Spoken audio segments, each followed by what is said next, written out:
Sábado Verde, radio y podcast, en la radio pública de la Ciudad de Buenos Aires.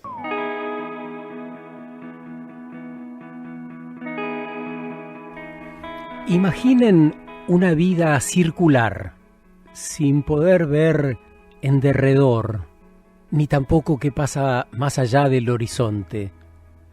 Una vida parecida a la de las ratitas de laboratorio, esas que dan vuelta todo el tiempo en el mismo ámbito, sin posibilidad de reformulación.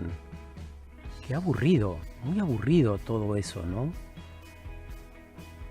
La humanidad nos permite en este primer cuarto de siglo la posibilidad de rediseñarlo todo. Estamos preguntándonos cuál es la educación que nos debemos, cómo mejorar la justicia, pero también las ciudades donde vivimos, la fortaleza de nuestros vínculos, qué valores rescatar y que otros sostener, porque eso nos hace bien.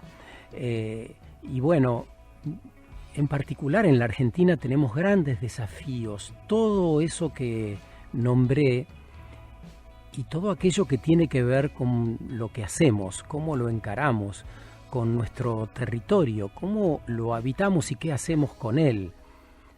Inmensos desafíos. El último alerta entre nosotros retumba en varios espacios y menciono a esto de los alertas porque en contraposición a los alertas que plantea todo el tiempo la tele, avisándonos que prácticamente es el fin del mundo, estos alertas sirven para despabilarnos a nuestro modo de ver. El último tiene que ver con la sequía que ha sufrido el campo, por lo tanto la merma en las cosechas y otras cosas que vienen añadidas a todo eso, las pérdidas millonarias por las cosechas que no vamos a tener, en medio del alto valor de los insumos, la preocupante baja de las napas de agua pura. ¿Qué relación hay entre todas esas cosas con el modo de producir? ¿A quiénes va a afectar? ¿Qué márgenes tenemos para cambiar? ¿Y la política actual tiene la suficiente plasticidad para plantearse transformaciones verdaderas? ¿Cuál es el escenario de la política actual y cuál es la naturaleza de esta representación? En todo caso, ¿hacia dónde vamos? ¿Cuáles son las perspectivas? Convidamos esta mañana para que nos ayude a pensar a Florencia Ricciuti, que es licenciada en Ciencias Políticas, pertenece a la Fundación Barbechando, una organización de la sociedad civil que está ligada a este modelo agroindustrial vigente en el país y que trabaja junto a diputados y senadores nacionales para influir, en definitiva, en las decisiones que se vayan a tomar ahí. Está adentro, es del riñón, tiene información, la coteja, la compara y la pone a disposición porque parte de su interés tiene que ver también con la comunicación. Así que saludamos ya a Florencia. ¿Cómo te va? Muy buen día. Sergio, buen día, ¿cómo estás? Bien, ayúdanos a pensar. Hay legisladores, sabemos concretamente, en el Congreso que representan al campo. ¿Cuántos son? ¿Cuál es esa conformación? Mira, hoy por hoy tenés una más o menos decena de legisladores con alguna vinculación más bien directa, pero después hay un cúmulo más que tienen quizás una vinculación más tangencial, porque pueden llegar a venir de familias agropecuarias, porque se han criado en el interior, por fuera del conurbano, o de las grandes ciudades, a pesar de que la Cámara de Diputados como la de Senadores, la participación es por provincia y no por distrito. De alguna forma también hay una gran tendencia que las grandes urbes son las que terminan sacando a los candidatos que después terminan en el Congreso de la Nación. Pero bueno, todavía no podemos hablar de la existencia de una bancada agrobioindustrial, como decimos nosotros en Barbechando, pero de a poco sí vamos viendo que está el terreno, porque hay legisladores muy dispuestos a hablar, no hay quizás tanta disciplina partidaria, ¿no? Entonces hoy se ve un Congreso bastante más permeable y con bastante nivel técnico de lo que hemos visto en otros años. ¿Y qué características tiene esa composición tal cual la acabas de describir? ¿Cuáles son los intereses que persigue? ¿Por qué pugnan?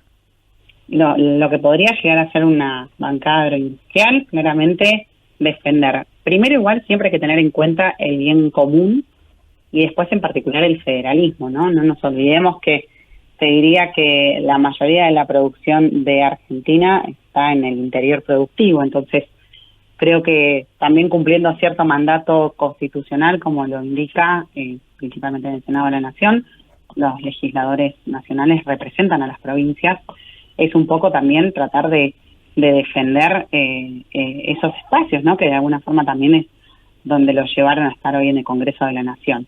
Entonces, básicamente es defender la producción del interior, ¿no? Y no solamente tiene que ver con defender intereses para el agro, ¿no? Algo que le haga bien a un sector, pero que perjudique a otros, claramente que no debería ser una buena política pública. Ahí es muy importante siempre hacer una medición de impacto de esos proyectos de ley, ¿no? Y, es decir, conocer qué pasa cuando se empieza a aplicar la ley. Si uno ve que la suma es cero, bueno, digamos, no habría mayores riesgos, pero si uno ve que el grupo de los perjudicados es mucho mayor que el de los beneficiados, claramente que hay que replantearse si es una buena política. Pero creo que en Barbechando nosotros lo venimos también de alguna forma corroborando, que si es bueno para el agro, es bueno para el país, ¿no? Y eso es independiente de cualquier tipo de ideología. Y lo vemos también hablando con legisladores. Nosotros en Barbechando hablamos con todos, y sobre todo también teniendo en cuenta la composición de la Cámara, no hay mayoría. Entonces, obligadamente, cualquier ley que uno quiere que efectivamente logre su avance, tiene que tener más del 51% de los votos positivos, y eso lo tenemos que lograr con oficialismo y oposición. Y hablando de lo que es bueno para el agro y de lo que sería bueno para la mayoría de los argentinos, ¿cuál es la agenda que tiene este sector? ¿Qué es lo importante que empiece a funcionar, según entienden ustedes, desde esta visión? Bueno, obviamente, a ver, el sector tiene una serie de demandas históricas, pero obviamente hay una buena parte de la macro que es hoy lo que está principalmente impactando, y que son las dos grandes demandas del sector, que tienen que ver con el diferencial cambiario y el tema de los derechos de exportación, mal conocidas como retenciones.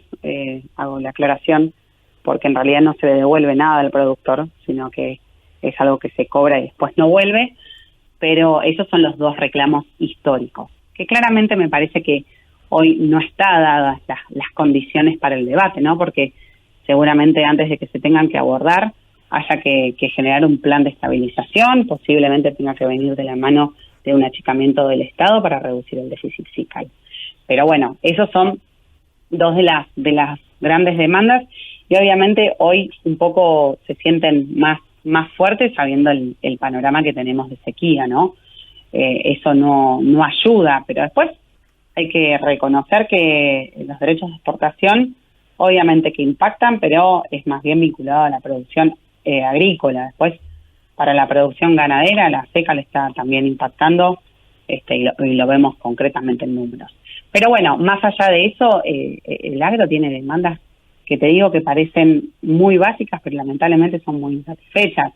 El agro tiene muchísimos problemas básicamente de conectividad, por ejemplo, hoy es lo más básico, pero lograr una comunicación efectiva es casi, te digo, hacer una plegaria. Déjame que te cuente, tengo una conocida que es productora rural en la zona de 9 de Julio, es la presidenta de Mujeres Rurales Argentinas. Ah, sí. Quizá la conozca, Zapato Gorza. Ella 2x3 se tiene que subir arriba del molino para hablar con su celular. Sí, los vemos oídos arriba de la camioneta, a veces hacen los Zoom, lo he vivido, los Zoom en la caja de la camioneta, porque es donde se trasladan y logran ponerse al lado de una antena que llega a captar alguna señal. Pero la verdad que imagínate que eso es bastante complicado. Y a todo esto con, por suerte, una notable, no sé si notable, pero bueno, cierto avance en la digitalización de los trámites. Todo eso requiere de conexión de internet, y nada, a veces no existe ni la de internet ni la señal común de teléfono. Por eso Entonces, lo que estás mencionando no sí, creo que sea algo anecdótico, sino que es no. bien central para poder rever el modo de producir, porque se me ocurre que eso también tiene que ver con la ausencia de personas en el campo, más allá de todas Bueno, las situaciones complejas que podamos citar, ¿no? totalmente. De hecho, Sergio, agregarle al tema de la conectividad, el tema de los caminos. Y no te voy a hablar exclusivamente de un camino rural, te hablo de rutas provinciales y rutas nacionales que la verdad que no están en las mejores condiciones y que terminan generando un riesgo. Entonces, vos imagínate un productor que se tiene que trasladar por hacer un promedio, no sé, 500 kilómetros desde la ciudad al campo, o mismo que tiene que agarrar un camino local para ir a la ciudad y después regresar al campo. Y bueno, es un poco que lo acompañe la suerte, depende a veces de las inundaciones que lo limitan, y hoy por hoy también con la seca esos caminos están bastante complicados.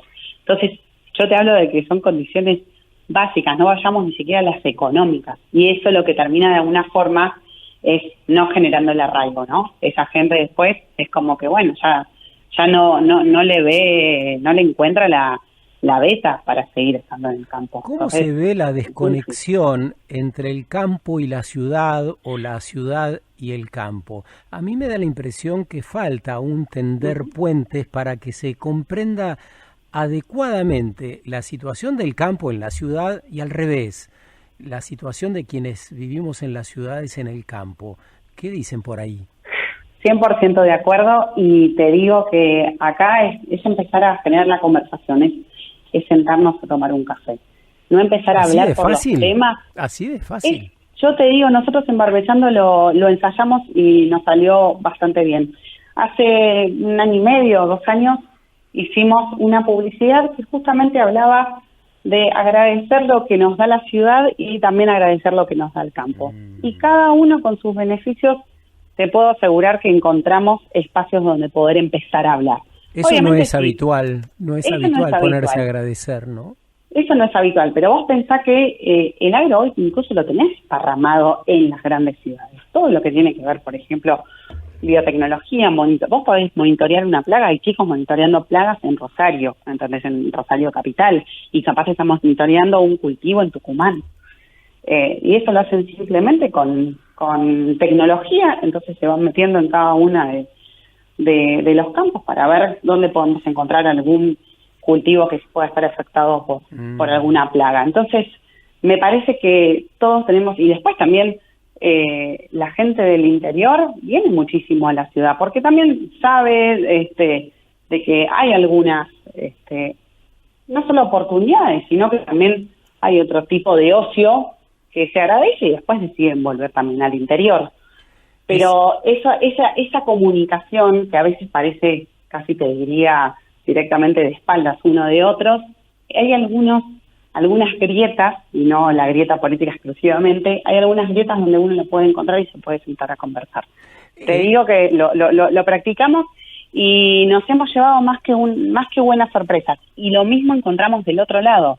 O sea, quizás las personas con mayor identificación urbana también tienen ganas de conocer sobre el campo, de conocer cómo se produce. Claro. La ciudad naturalmente aparece más expuesta, más visible lo que ocurre, sale todo el tiempo en las noticias. Como vos decís, las personas del campo suelen venir a la ciudad. ¿Hará falta que el campo abra un poco más aún las tranqueras para que todavía no sigan pensando muchas ciudades que los pollos nacen así nomás como los encuentran en los súper, sin plumas? Sí, obviamente es un proceso largo, pero de a poco lo está empezando a hacer. El campo de a poco se va acercando a la sociedad y conversando. A ver, algo lo podés hacer de distintas formas.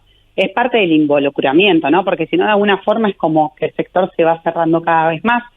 Somos excelentes tranqueras adentro porque son productores de punta los que tenemos hoy en Argentina, pero obviamente no se logra visibilizarlo socialmente y sobre todo no visibilizar el potencial, visibilizar el tipo de producción que se hace en el campo que no genera ningún tipo de daño. Después no podemos entrar, si querés, en en alguna faceta que, bueno, hay algunos productores que posiblemente no hagan las cosas como corresponden. Pero en líneas generales, la producción agropecuaria, y lo podés ver porque todo está validado científicamente, eso es también algo que me gustaría resaltar. Cualquier producto que uno utiliza en el campo tiene millones, o sea, para que tengas una idea, aproximadamente son 10 años de investigación para ver si efectivamente eso puede ser utilizado sin que genere ningún tipo de daño a las personas. ¿A qué te estás refiriendo concretamente? ¿A qué insumo? Por ejemplo, glifosato tiene muchísimos estudios al respecto. Entonces, a veces es simplemente tratar de juntarse y hablar, y no a los gritos, y no, porque si no es un poco lo que decías al principio de tu columna. Terminamos en conversaciones banales donde el periodismo nos termina llevando a la brecha. ¿Entendés? Que tenés que terminar bandeado de un lado o del otro.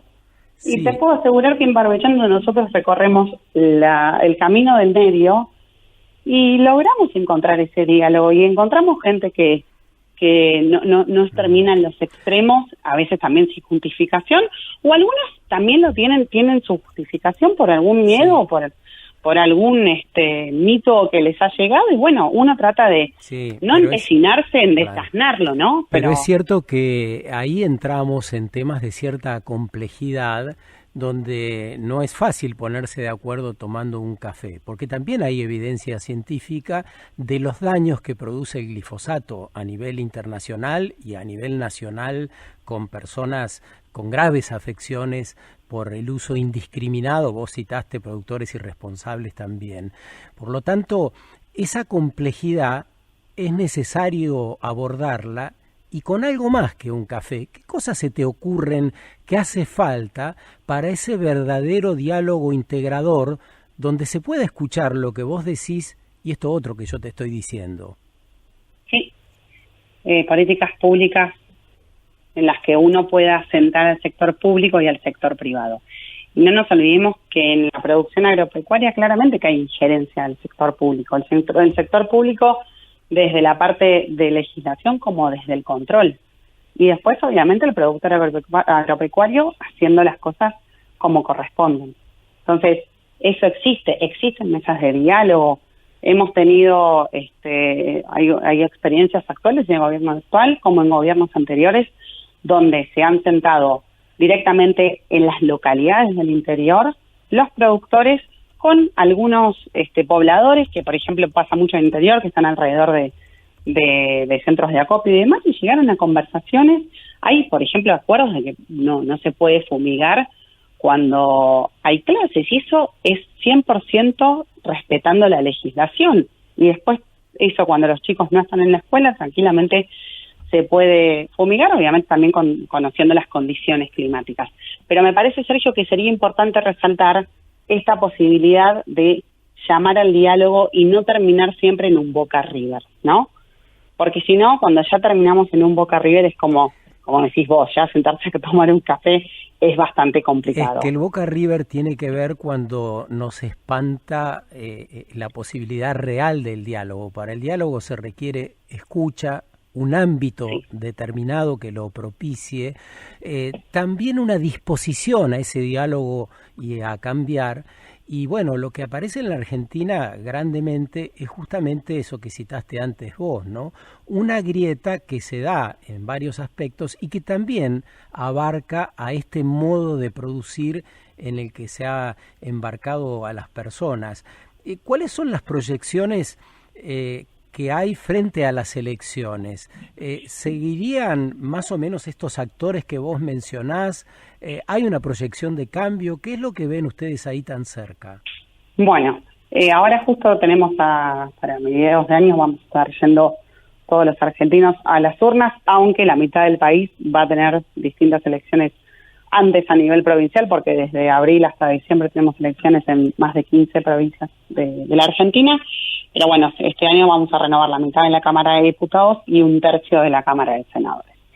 Como las elecciones, siempre hay que tener en cuenta qué elección se pone en juego. En el caso de la Cámara de Diputados, que es la del 2019, donde Juntos por el Cambio había ganado con una amplia mayoría, y en el caso del Senado de la Nación, como los mandatos son de 6 años, es la elección del 2017.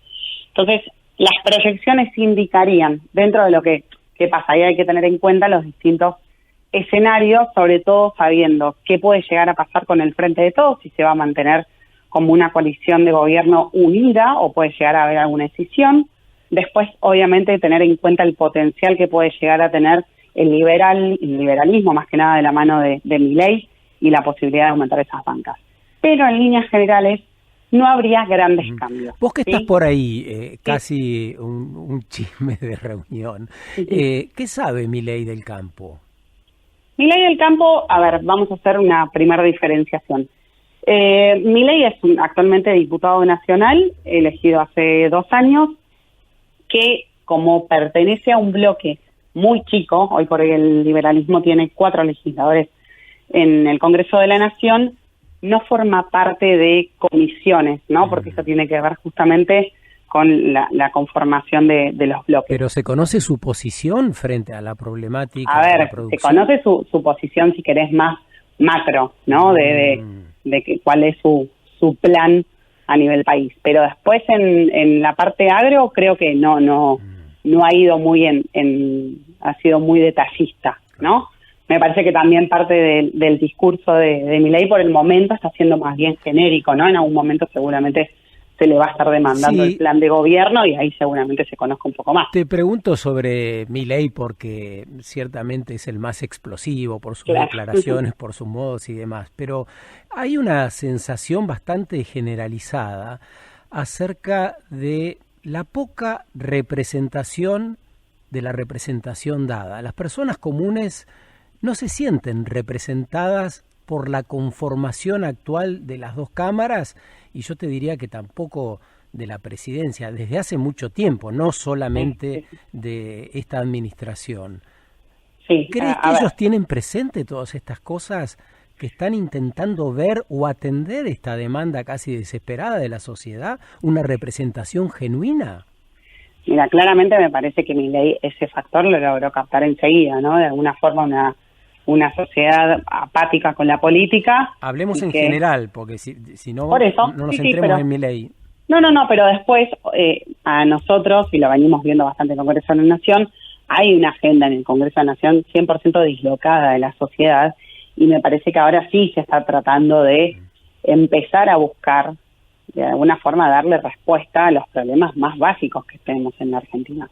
Si vos mirás la agenda del Congreso de la Nación, parece una agenda directamente mirando a otro planeta, ¿no? Entonces, estamos empezando a ver que hay que cierto llamado de atención con el balance del año pasado a nivel legislativo, también con la falta de políticas públicas a nivel general, me parece que eso lo están tratando de captar los candidatos, que todavía no se refleja en la intención de voto, ¿no? Porque todavía encontrás una sociedad muy apática, muy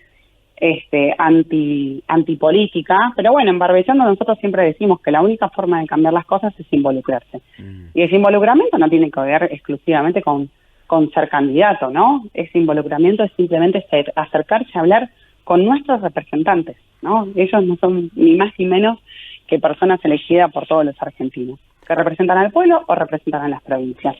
Y te digo, Sergio, que te sorprende que hay muchísimos que tienen la capacidad de escucha, ¿no? Y no es solamente ir a escuchar un monólogo, sino que necesitan a veces que se le acercan los problemas. Como todo legislador, no tiene un conocimiento total de cada uno de los temas. Lo que a nosotros nos interesa no necesariamente le va a interesar a él, no tiene por qué ser su agenda exclusivamente, pero claramente que está la capacidad de escuchar y tratar de tomarlo como un tema que pase a ser prioritario. Entonces, si nosotros no nos acercamos, lo mismo vale para la sociedad, lo mismo vale para el político. Nosotros nos tenemos que acercar a la política para tratar de alguna forma, o instalar el tema y después que eso se transforme en una política pública, porque si no nos quedamos simplemente en la queja. No, y esa queja no lleva a nada.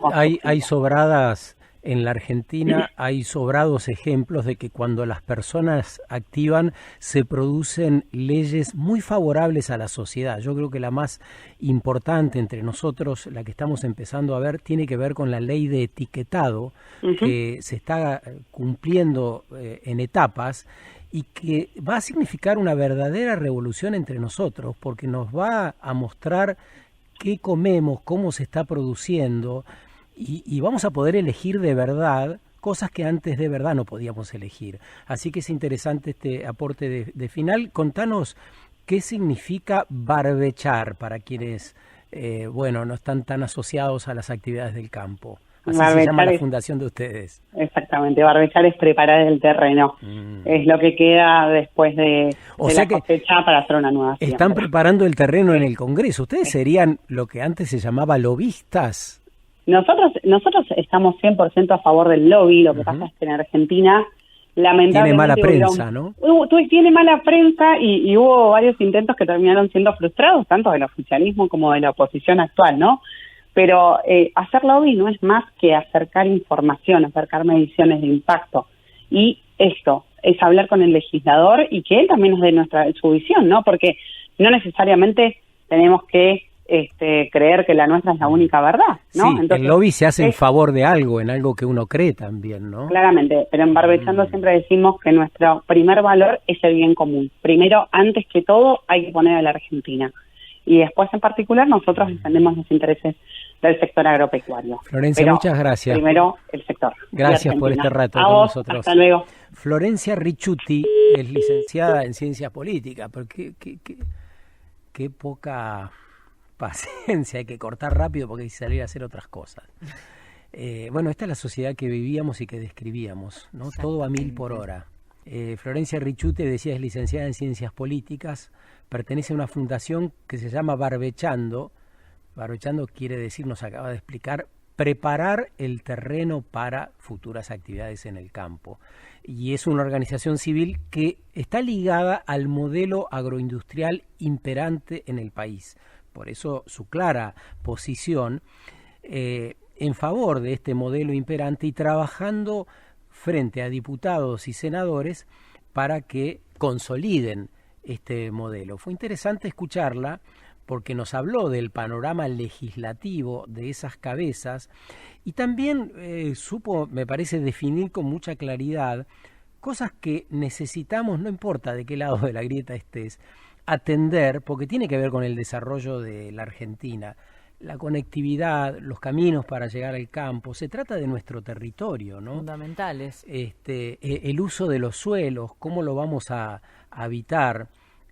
En definitiva, estamos hablando del ambiente y las personas, y no hay una idea común todavía de cuál es ese proyecto del país que deseamos. Así que en eso estuvimos hoy, en esta mañana, con Florencia, nuestra invitada, y bueno, que nos ha dicho las cosas que pudo decir en la radio. Estaba un poco, antes de pactar la nota, con alguna duda, por lo que le íbamos a preguntar, claro, en un programa que se llama Sábado Verde, y que claramente defiende la sustentabilidad de todo lo que hacemos. Pero bueno, creo que ha sido un intercambio respetuoso entre nosotros. Ahí andamos en la radio pública de la ciudad, en sábado, y seguimos andando. Sábado Verde, radio y podcast, en la radio pública de la ciudad de Buenos Aires.